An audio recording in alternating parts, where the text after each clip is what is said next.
Hello दोस्तों, welcome to third lecture of basics of stock market. मेरा नाम है प्रिंस प्रसाद और आज हम लोग पढ़ेंगे different types of markets in India. सबसे पहले हम लोग मार्केट का एक जनरल डेफिनेशन के बारे में बात कर लेते हैं।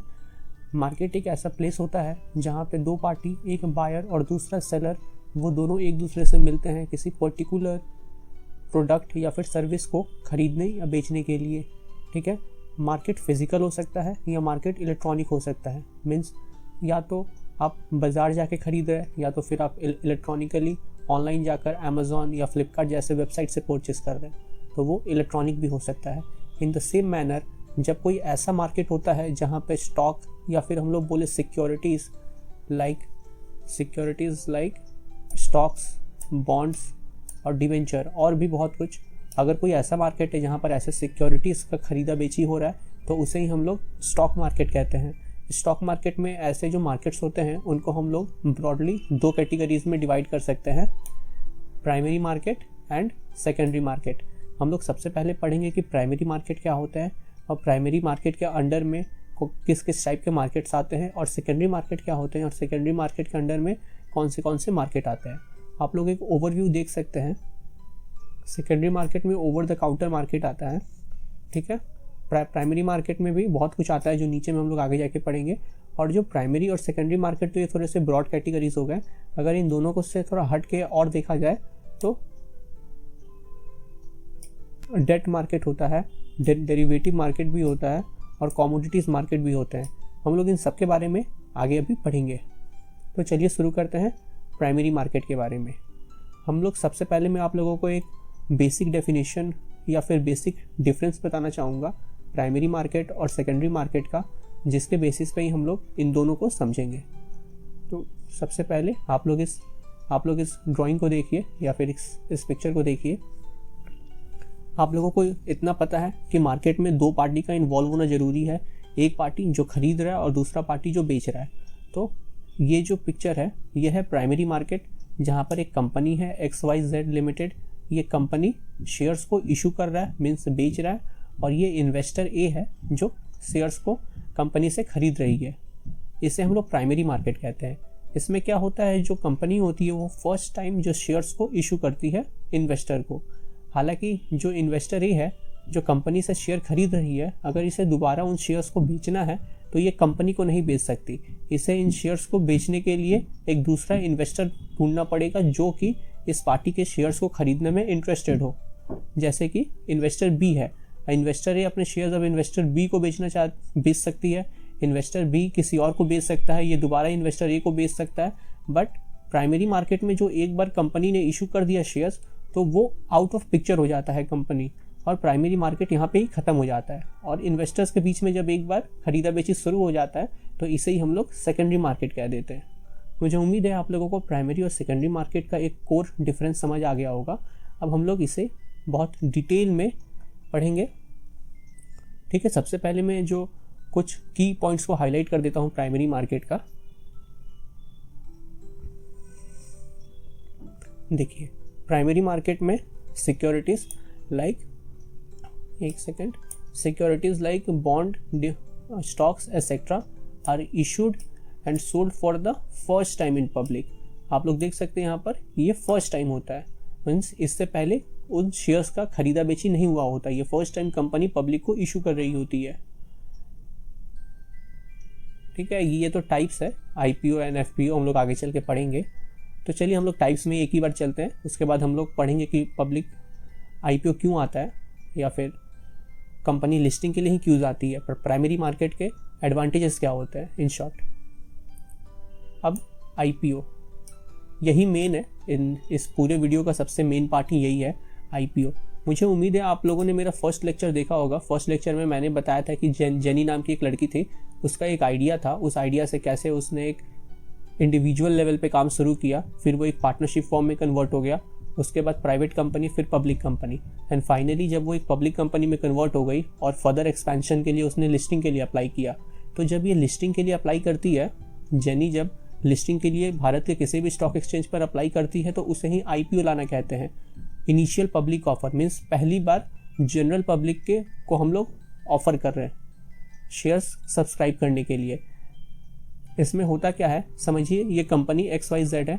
कंपनी XYZ एक डॉक्यूमेंट बनाती है जिसका नाम प्रोस्पेक्टस होता है।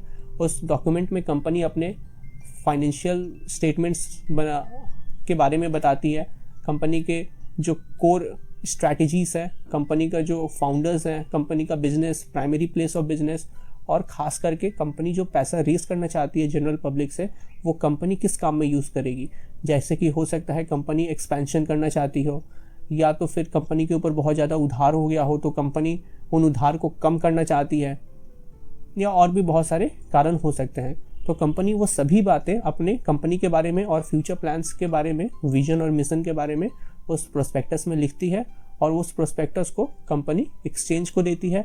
एक्सचेंज के अलावा जो रेगुलेटर होता है MCA का, उसे देती है, और थर्ड में वो जनरल पब्लिक के लिए भी उसको इशू करती है। यहाँ पे होता क्या है, यहाँ पे कंपनीज लॉ, सेबी और MCA तीनों इसको रेगुलेट करते हैं। यहाँ पर बहुत ज़्यादा रूल्स एंड रेगुलेशंस होते हैं। जैसे कि अगर मैं आपको एक दो रूल्स बताऊँ तो अगर कंपनी जितने भी एक्सचेंज के पास अप्लाई कर रही है, जैसे समझिए कि NSE के पास किया, NSE नेशनल स्टॉक एक्सचेंज और बॉम्बे स्टॉक एक्सचेंज के पास समझिए कंपनी XYZ ने अप्लाई किया, अगर उन दोनों में से किसी एक ने भी इसके ऑफर को, लिस्टिंग ऑफर को रिजेक्ट कर दिया तो कंपनी लिस्टिंग के लिए नहीं जा सकती, कंपनी IPO नहीं ला सकती। या फिर एक और रूल मैं आप लोगों को बताऊं तो कंपनी अगर समझिए कि 100 रुपीज़ ऑफर कर रही है पब्लिक को, तो कम से कम 90 रुपीज़ सब्सक्राइब होना चाहिए। अगर 90 रुपीज़ सब्सक्राइब नहीं हो रहा है तो कंपनी फिर से लिस्टिंग के लिए नहीं जा सकती और पूरा लिस्टिंग प्रोसेस कंपनी का कैंसिल हो जाएगा।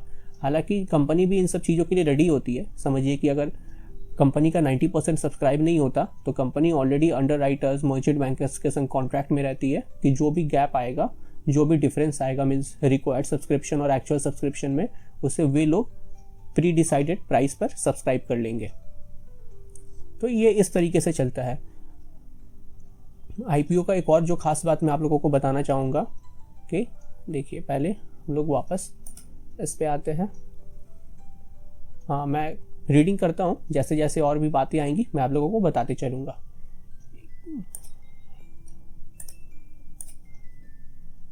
देखिए, this is a process through which a private company offers its shares to the public for the first time, ठीक है, to raise capital. Once the IPO is completed, the company shares are listed on the stock exchange and traded in the secondary market। जैसे कि मैंने आप लोगों को starting में ही बताया कि एक बार कंपनी ने इन्वेस्टर को शेयर्स इशू कर दिए तो वहाँ से सेकेंडरी मार्केट शुरू हो जाता है, और जो वो इन्वेस्टर है वो एक दूसरे इन्वेस्टर को ही बेच सकता है या उसे खरीद सकता है। तो अगर जब दो इन्वेस्टर्स के बीच में ट्रांजैक्शन हो रहा है तो उसे हम लोग सेकेंडरी मार्केट बोल देंगे। In an IPO, the company offers its equity shares to investors at a predetermined price or through a book building process। Generally through a book building process ही होता है। मैं आप लोगों को बताता हूँ ये क्या होता है। समझिए एक कंपनी है, वो कंपनी IPO लाना चाहती है, बट उस कंपनी के शेयर्स का वैल्यू क्या होगा ये कौन डिसाइड करेगा? इसके लिए एक्सपर्ट्स और प्रोफेशनल्स होते हैं। बट आप समझिए कि कोई एक ऐसा इन्वेस्टर है जो बोल रहा है 99 होना चाहिए, कोई एक इन्वेस्टर है जो कहता है 90 होना चाहिए, कोई इन्वेस्टर कहता है कि नहीं कंपनी का और ज़्यादा वैल्यू है, 100 होना चाहिए। तो कंपनी क्या करती है कि वो एक बैंड ला देती है। मीन्स समझिए कि कंपनी IPO लाते समय इन्वेस्टर्स को कहती है कि हमारे हिसाब से कंपनी का प्राइस 95 से 100 के बीच में होना चाहिए। जो इन्वेस्टर्स हैं वो लोग IPO के लिए अप्लाई करते समय जो प्राइस उन्हें ठीक लग रहा है, जो वैल्यू उन्हें ठीक लग रहा है कंपनी के लिए, वे लोग उस वैल्यू पर अप्लाई कर सकते हैं। हालांकि लिस्टिंग के समय डिमांड एंड सप्लाई के थ्रू जो भी फाइनल प्राइस डिसाइड होगा उसके बेसिस पे जो भी एलिजिबल इन्वेस्टर्स होंगे उन्हें शेयर्स इशू कर दिया जाएगा। तो इसे ही बुक बिल्डिंग प्रोसेस कहते हैं। मुझे उम्मीद है आप लोगों को IPO समझ में आ गया होगा। मैं बहुत जल्द ही एक छोटा सा वीडियो लाऊंगा जिसमें मैं अच्छे से समझा दूंगा कि एंजल वन, जीरोधा जैसे जो ब्रोकरिंग ऐप है उनसे हम लोग IPO पे कैसे अप्लाई कर सकते हैं। IPO पे अप्लाई करते समय हमें किन बातों का ध्यान रखना है। अब हम लोग बात करते हैं, पहले हम लोगों ने प्राइमरी मार्केट के अंदर इनिशियल पब्लिक का ऑफर के बारे में बात कर लिया, IPO। अब हम लोग बात करते हैं फर्दर ऑन पब्लिक ऑफर और राइट इशू, दोनों एक साथ में हम लोग बात करते हैं। तो चलिए, अभी आप लोगों को समझ में आया कि जो कंपनी जब फर्स्ट टाइम, एक सेकेंड,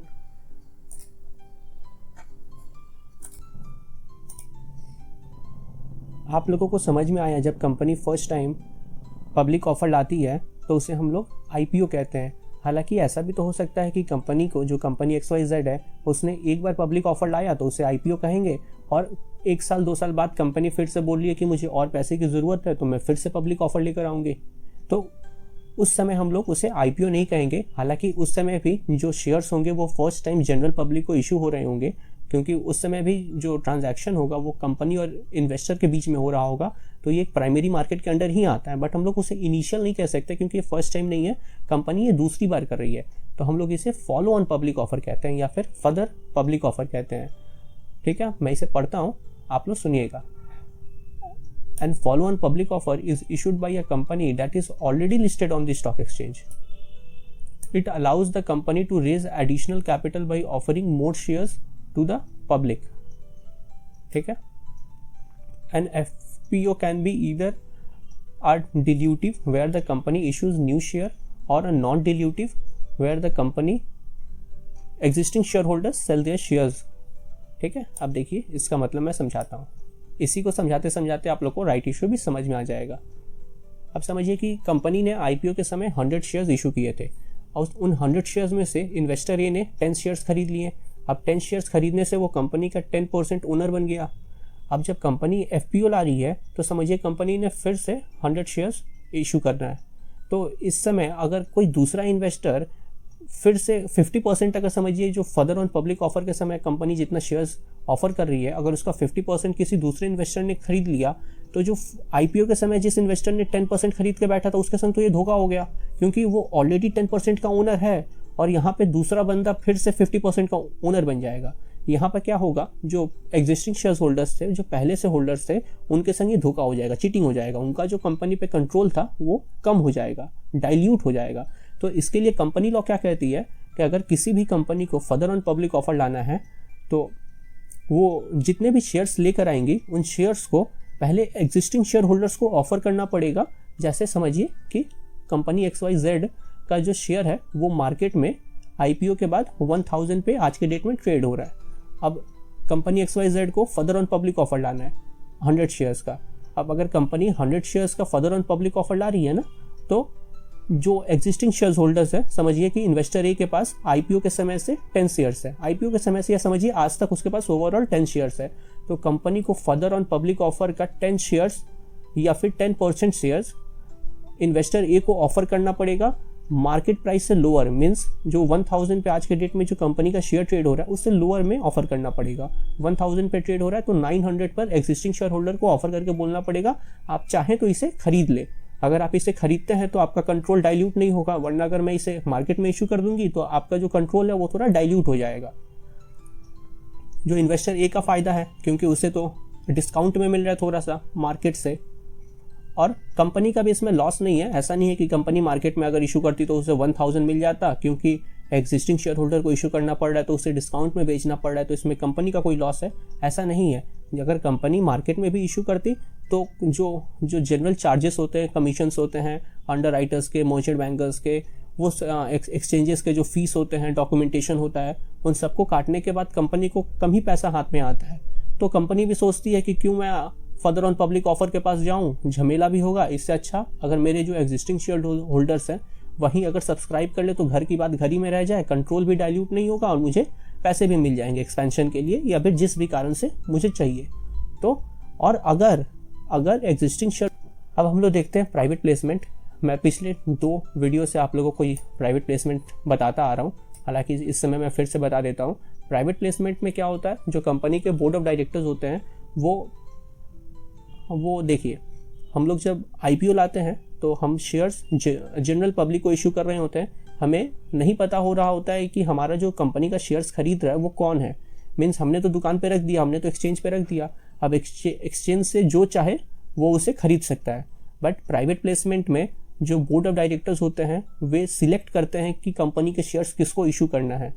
जैसे कि इंस्टीट्यूशनल इन्वेस्टर्स हो सकते हैं वे लोग, या फिर हाई नेटवर्थ इंडिविजुअल्स हो सकते हैं, या फिर क्वालिफाइड इन्वेस्टर्स हो सकते हैं। ठीक है, कंपनी चाहे तो ऐसे लोगों को भी शेयर्स ऑफर कर सकती है, और जनरली ये एक्सचेंज पे नहीं होता, ये एक्सचेंज से बाहर होता है through underwriters and merchant bankers. हालांकि इसके भी एग्जीक्यूशन में जो इंडियन स्टॉक एक्सचेंज होता है वही रोल प्ले करता है मेन। अब हम लोग ये कुछ की प्लेयर्स हैं जो कि प्राइमरी मार्केट में होते हैं। कंपनी जो इशू कर रही होती है, merchant banker and under writers जो कि सारे प्रोसेस को पॉसिबल करती है। जितना भी एडमिनिस्ट्रेटिव वर्क होता है, मीन्स जितना भी रेगुलेशंस होते हैं, डॉक्यूमेंट्स होते हैं, प्रोस्पेक्टस होते हैं, सब कुछ यही लोग करते हैं। रेगुलेटरी अथॉरिटीज़ जैसे कि एक्सचेंजेस है, सेबी है, वे लोग उस कंपनी पर रेगुलेट करते हैं कि कोई ऐसा ना हो कि कोई कंपनी आकर मतलब कोई फ्रॉड कंपनी आकर IPO ला ले और जनरल पब्लिक का पैसा फंस जाए। अभी देखिए इन्वेस्टर्स जो पैसा डालते हैं, अभी जो मैंने आप लोगों को कहा कि जनरल पब्लिक का पैसा फंस जाए, मैंने ऐसा इसलिए कहा क्योंकि बहुत बार क्या होता है ना कि कंपनी जब बनती है तो कंपनी में जो काम हो रहा होता है वो काम तो कम होता है पर उसे दिखाया बेसी जाता है। मीन्स समझिए कि जो चार्टर्ड अकाउंटेंट हैं, मीन्स जो ऑडिटर हैं वो, या फिर कंपनी के और भी जो हाई पोस्ट में लोग बैठे हुए हैं, फाउंडर्स, वे लोग अगर एक संग मिल जाए और जानबूझकर कंपनी के जो फाइनेंशियल्स को इन्फ्लेट करें और बहुत अच्छा दिखाएं, उसके बाद एक हाई वैल्यूएशन पर IPO लेकर आएँ, उस समय जो जनरल पब्लिक का पैसा जैसे ही कंपनी में डूबता है ना, तो जो प्रीवियस होल्डर रहते हैं, मीन्स जो एग्जिस्टिंग शेयर होल्डर्स होते हैं, उनको कंपनी एग्जिट दे देती है। मीन्स जनरल पब्लिक का पैसा ढुका, जनरल पब्लिक का पैसा लेकर जो पहले से होल्डर्स थे वे लोग बाहर निकल जाते हैं और जो जनरल पब्लिक का पैसा कंपनी में फंस जाता है। ऐसा बहुत हो रहा है। हालांकि सेबी बहुत ज़्यादा और भी स्ट्रिक्ट होने की कोशिश कर रही है इन सब के प्रति, फिर भी आज के भी डेट में हो रहा है। अब importance of primary market, capital formation मैंने आप लोगों को पहले ही बता दिया। एक्सपेंशन के लिए, न्यू प्रोजेक्ट के लिए, डेट रिडक्शन के लिए भी कंपनी ये सब करती है। इन्वेस्टमेंट अपॉर्चुनिटीज़, ठीक है। लिक्विडिटी मैं आप लोगों को एक समझाता हूँ। अब समझिए कि जो कंपनी के पहले से एग्जिस्टिंग शेयर होल्डर्स हैं, उन्हें अगर कंपनी के शेयर्स को बेचना है तो वो किसको बेचेंगे? लिस्टिंग से पहले बायर ढूंढना बहुत मुश्किल है। अगर आपने एक बार कंपनी में पैसा लगा दिया तो फिर तो उन शेयर्स को वापस लिक्विड या फिर कैश में कन्वर्ट कर पाना मुश्किल होता है। इतना आसान नहीं होता क्योंकि आपके पास बायर कहीं बैठा हुआ नहीं, आपको ढूंढना पड़ेगा। पर एक बार जब लिस्टिंग हो जाता है तो उसके बाद आप एक्सचेंज पे बहुत ईजिली अपने शेयर्स को सेल करके वापस कैश में कन्वर्ट कर सकते हैं, जिसके कारण लिक्विडिटी बढ़ जाती है। In India, the NSE and BSE are the primary exchanges where companies list their IPO and FPO. आप लोगों को ये बात पहले से पता है।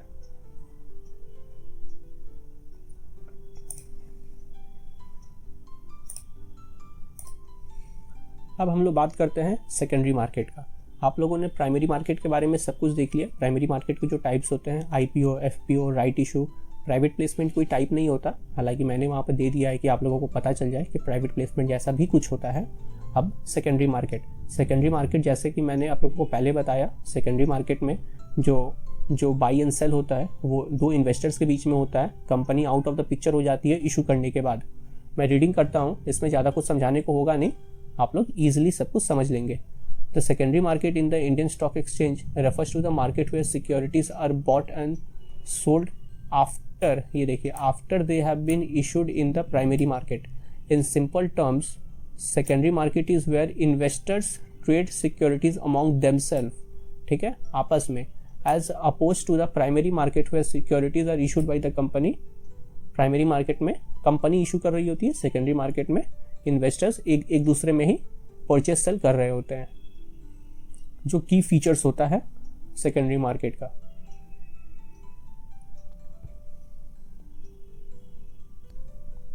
मेन फीचर तो यही है, जैसे कि मैंने आप लोगों को बताया, ये परचेज एंड सेल करने में बहुत इजी हो जाता है। इन्वेस्टर्स और सेलर्स बहुत इजीली एक दूसरे को ढूंढ सकते हैं, जो कि लिस्टिंग से पहले उतना पॉसिबल नहीं रहता है। लिक्विडिटी, जैसे कि मैंने आप लोग को लिक्विड वाला पॉइंट ऊपर समझाया था, ये सेम पॉइंट है। अब आता है प्राइस डिटर्मिनेशन, ये बहुत इंपॉर्टेंट है।